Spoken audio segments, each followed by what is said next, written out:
Hey guys, Mike here. Hope all of you are doing well. It's been a little while since I've posted a video regarding the stock market and a stock market update. So I thought it would be prudent to do this as we have very hot markets right now across the board, predominantly financial assets and real estate and so on. So let's do a quick update. Again, if you don't know who I am, my name is Michael Hernick. I have a Facebook and a YouTube channel called The Financial Mechanic.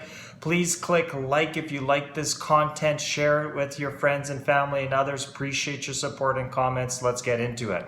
So, for those of you that have been following me for a little while now, you know that I've spoken about potential crashes and sort of the weaknesses in the system. And some of you might be wondering, well, Mike, you've said there's a crash coming.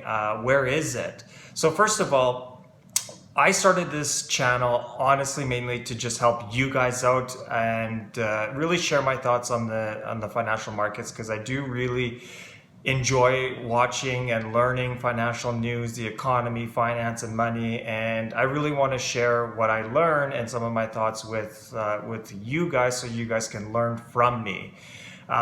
So in when was it? 2019, I guess. I posted an article actually online and a video talking about how there is potentially a stock market crash coming. And at that point, I didn't know that COVID was coming, obviously. And this was in November, I suppose, in 2019. And in March and April, as we know, we had a 32% pullback in the stock market, and we bounced right back up to where we are now. In fact, we're hitting all-time highs. This week, the Dow hit over 31,500 points, the Dow Jones Index. NASDAQ, S&P, all at all-time highs. So what's going on? So first of all, it is prudent to note that the system is very fragile right now, in the sense that we've got a lot of currency supply in the system, with governments all around the world pumping up the economy with stimulus and so on. Now, what's important to note is that the stimulus, although it may appear is actually stimulating the economy, it's really not. In fact, what's going on is that it's really just keeping the economy liquefied, or limping along, if you want to call it. But yet we have financial assets and stock market at all-time highs. Even real estate is all-time highs. Even for those of you in Saskatoon, Saskatchewan, even across Canada, house sales are through the roof right now. It's very, very hot, which we would expect in a pandemic circumstance to be the opposite. So what is going on? So here is my thoughts on what's going on, and I'll kind of tell you what I've done. And again, I don't provide any investment advice. Everything I share is my opinion, and you should not rely on anything I say. So based on my research, I see that the stock market has likely room to still keep going up. If you want to think of a bus going 120 kilometers an hour, that's really the stock market right now. And really, it does not appear in the short term that there is really end in mind that way. How do we know this? What are some of the factors to look at? So one thing to realize is that treasury rates, federal treasury rates in the US are going up. This does not mean that these are your bank interest rates, which could go up. I don't think they will. But the treasury rates are all going up. The 10-year treasury rate is 1.3%. The 30-year treasury rate's over 2%. So they're all rising, which basically, shows that their economy is quote unquote doing well because of the rise in rates. However, we have an extremely weak economy, and because of the stimulus that has been put into place, it is likely that a lot of the stimulus has been really pumped into the stock market and real estate and other financial assets, which is causing this artificial growth, really, on a weak economy. And my thought is that in the next couple months, 2-3 months, likely until mid-year, the stock market is likely going to keep going up, which, although sounds crazy, but may happen. And Everyone is calling for a crash, including myself, because the reality is, guys, the markets have to pull back. They're so overflated right now on so many different levels, where you're looking at price to earnings ratios and the amount of stimulus and currency units in the system. It's just out of control.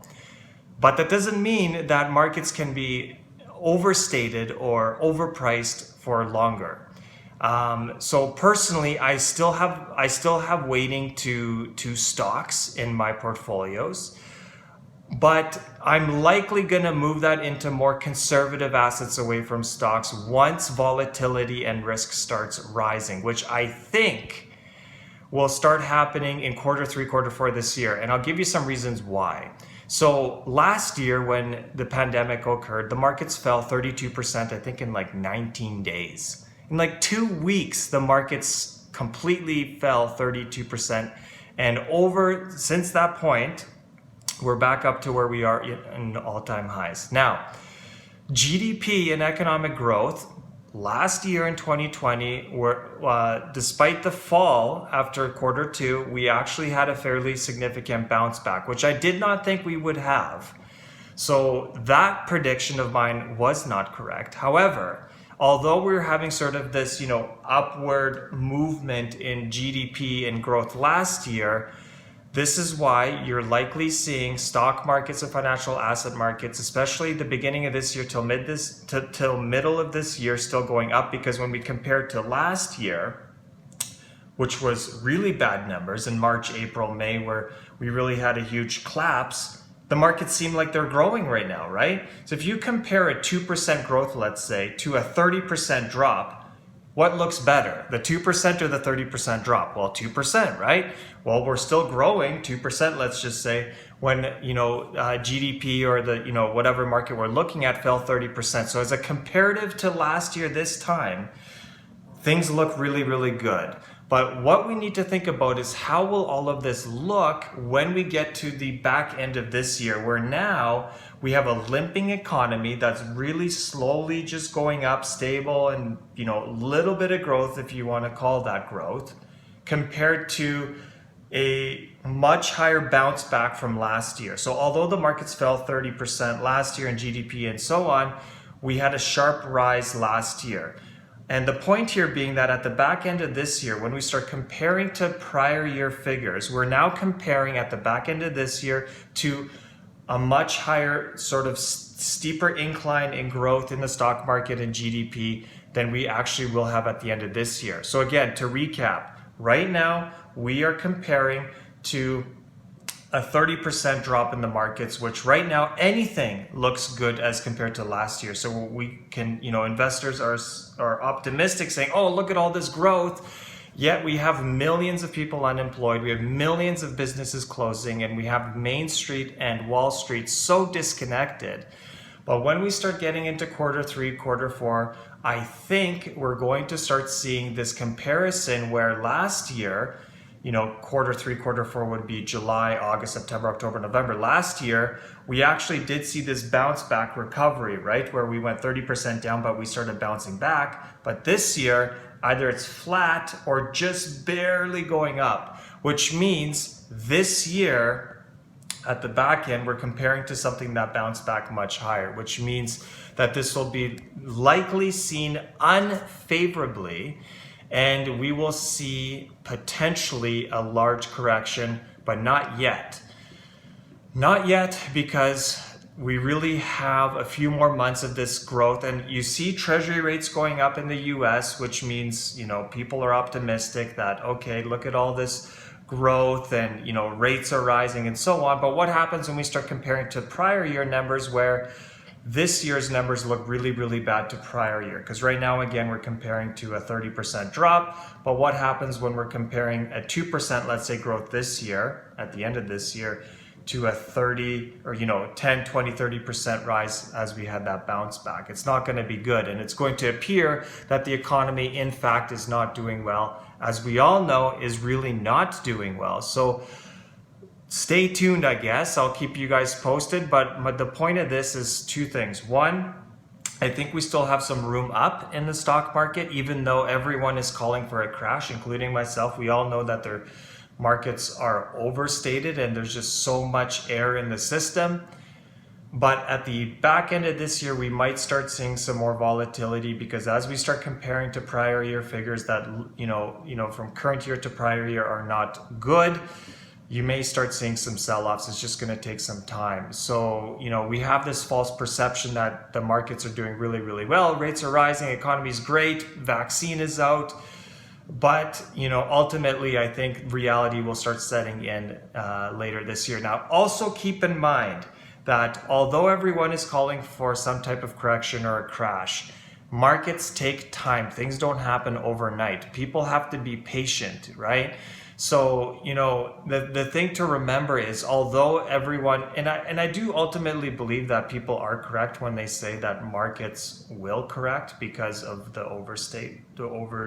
inflation and all the stimulus the government has put in, but these things take time. And like I said, you can have irrational markets for a long time. Things can be overpriced for a long time until they're not. Okay, so anyway, I thought I'd give this as a quick update. I think in a month or two, I'll kind of do an overall stock market update. I know I've kind of been covering some of the, more hot topics like Bitcoin and GameStop and so on, which I'll keep trying to do.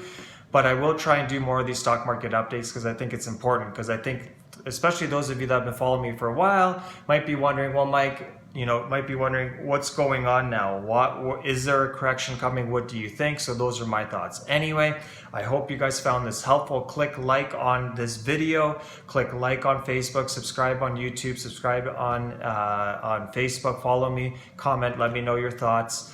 Do you guys see a correction coming? Do you not? Let me know your thoughts. Anyway, have a great rest of your day. We'll see you in the next video.